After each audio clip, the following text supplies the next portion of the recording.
Hello everyone, welcome to my channel. Today we will discuss our Runaway Kite Unit 2. So let's start. It was always lovely on the big half moon in summer. গ্রীষ্মকালে big half moon খুব সুন্দর থাকে.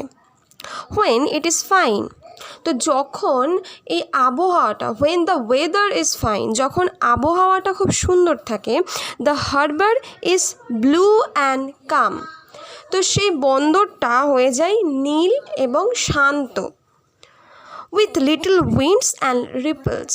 তো little wind মানে হালকা বাতাস বা মৃদুমন্দ বাতাস বয়, and ripples মানে ঢেউ, মানে হালকা বাতাস ঢেউ এগুলোর সঙ্গে পুরো বন্দরটা খুব সুন্দর হয়ে ওঠে. Every summer we had some hobby. তো প্রত্যেক গ্রীষ্মকালে আমাদের কিছু শখ বা পছন্দের বিষয় থাকে. The last summer before Dick and Mimi came. তো আগের গ্রীষ্মকালে, তো ডিক আর মিমি আসার আগে we were crazy about kites. আমরা খুব ঘুড়িকে নিয়ে মেতে উঠেছিলাম বা ঘুড়িকে নিয়ে উন্মত্ত হয়েছিলাম. A boy on the mainland showed Claude how to make them. তো মূল ভূখণ্ডের একটা ছেলে সে ক্লডকে দেখিয়েছিল যে কিভাবে ঘুড়ি তৈরি করতে হয়. Back on the island we made plenty of kites. তো আমরা আবার আইল্যান্ডে ফিরে এসে বা দ্বীপে ফিরে এসে আমরা অনেক ঘুড়ি তৈরি করেছিলাম. Claude would go around to the other side of the island and we would play shipwreck mariners. তো ক্লড যেত on the to the other side of the island. তো আইল্যান্ড বা দ্বীপের অন্য একটা সাইডে বা অন্য একটা দিকে সে চলে যেত. And we would play shipwrecked mariners. এবং আমরা খেলতাম জাহাজডুবি নাবিকদের মতো. Signalling to each other with kites. আমরা একে অপরকে ঘুড়ি দিয়ে সংকেত দিতাম, মানে যখন জাহাজডুবি হয়ে যায় তখন নাবিকরা একে অপরকে সংকেত দেওয়ার চেষ্টা করে. তো ঠিক সেইভাবেই আমরাও ওই রকম জাহাজডুবি নাবিকদের মতো করে খেলতাম এবং একে অপরকে সংকেত দিতাম. সেই সংকেতটা দিতাম ঘুড়ি দিয়ে. We had a kite that was big and covered with lovely red paper. আমাদের একটা কাইট ছিল খুব বড়, আমাদের একটা ঘুড়ি ছিল খুব বড় এবং যেটা লাল সুন্দর একটা কাগজ দিয়ে তৈরি করা হয়েছিল.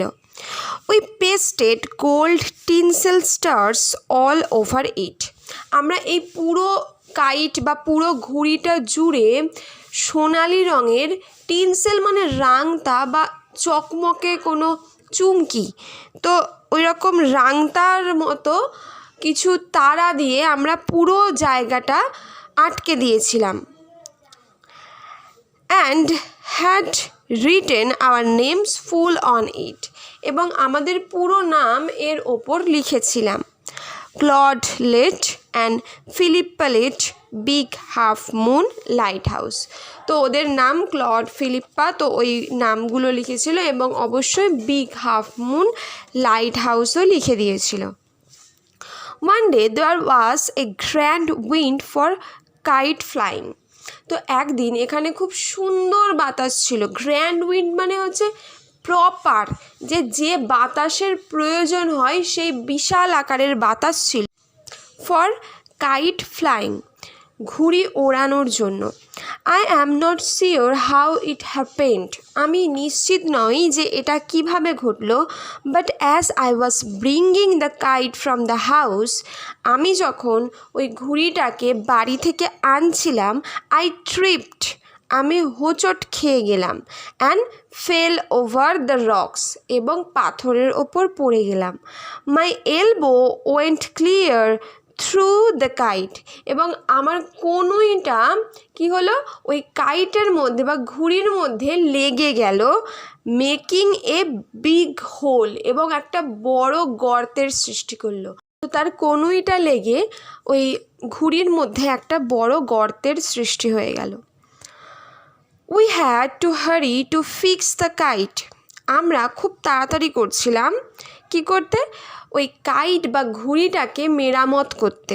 কেন? If we wanted to send it up before the wind fail, যদি আমরা বাতাস পড়ার আগে এটাকে ওড়াতে পারি। কারণ এখানে প্রথমেই বলা হয়েছে যে গ্র্যান্ড উইন্ড ছিল, খুব সুন্দর বাতাস ছিল, কিন্তু ওই বাতাসটা যে সব সময় থাকবে তার কোনো মানে নেই।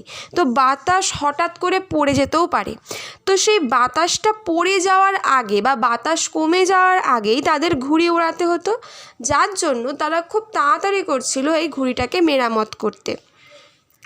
We rushed into the lighthouse to get some paper. আমরা ওই লাইট হাউস যে ছিল সেখানের ওই বাড়ির মধ্যে গেলাম টু গেট সাম পেপার, কিছু কাগজ আনার জন্য। We knew there was no more red paper, আমরা জানতাম যে সেখানে কোনো লাল রঙের কাগজ ছিল না।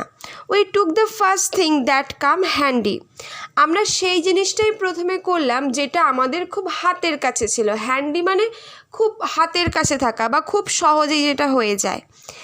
An old letter laying on the bookcase in the sitting room, একটা পুরনো চিঠি যেটা ছিল বইয়ের যে র্যাক হয়, যে বইয়ের যে তাক হয়, সেই বুককেস বা বইয়ের তাকে ছিল ইন দ্য সিটিং রুম, বসার ঘরে।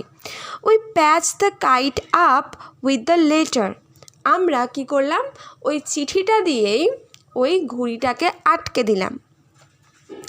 এ sheet on each side and dried it by the fire, তো আমরা এর প্রত্যেক সাইডে মানে ওই দুদিকেই চিঠিটা আটকে দিলাম এবং এটাকে আগুন দিয়ে মানে ড্রাইড ইট বাই ফায়ার, তো আগুন দিয়ে এটাকে শুকনো করে নিলাম। কারণ তখন যে হাওয়ায় শুকনো হবে সেই টাইমটা ওদের কাছে ছিল না, তাই তাড়াতাড়ি শুকনো করার জন্য তারা আগুনের ব্যবহার করলো। উই স্টার্টেড আউট, তো আমরা আবার শুরু করলাম।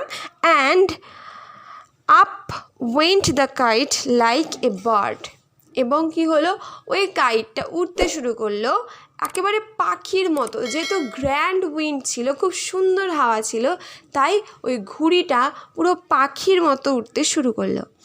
The wind was glorious and it showed, তো বাতাসটা ছিল খুবই চমৎকার। অ্যান্ড এবং ইট শোড, এবং এটা ভেসে থাকলো, পুরো সুন্দর বাতাসে ঘুড়িটা খুব সুন্দরভাবে ভেসে থাকলো। অল অ্যাট ওয়ান্স স্ন্যাপ, কিন্তু কি এক সময় এটা ছিঁড়ে গেল। And there was Claude standing with a bit of cord in his hand, এবং ক্লড কি করলো, তার হাতে সুতো নিয়ে হাঁ করে দাঁড়িয়ে রইলো। মানে হঠাৎ করে ঘুড়ি ছিঁড়ে গেছে, ছিঁড়ে ওপরের দিকে চলে গেছে, যেহেতু গ্র্যান্ড উইন্ড ছিল, নিচেও পড়ছে না। তো ক্লড আর কি করবে, ওই হাতে ছেঁড়া সুতো নিয়েই দাঁড়িয়ে রইল। লুকিং ফুলিশ, তাকে বোকার মতো লাগছিল, মানে সে কি করবে ভেবে পাচ্ছে না। Our kite had sailed away over the mainland, তো আমাদের ঘুড়িটা ভেসে যাচ্ছিল পুরো মূল ভূখণ্ডের দিকে। তো এটা ছিল second unit of our runway kite. তো অবভিয়াসলি থার্ড ইউনিট পরের ভিডিওতে থাকবে। যদি ভিডিওটা ভালো লাগে তাহলে সাবস্ক্রাইব করে দাও, আর নতুন আরও ভিডিও পাওয়ার জন্য অবশ্যই চ্যানেলটাকে ফলো করো। Thank you.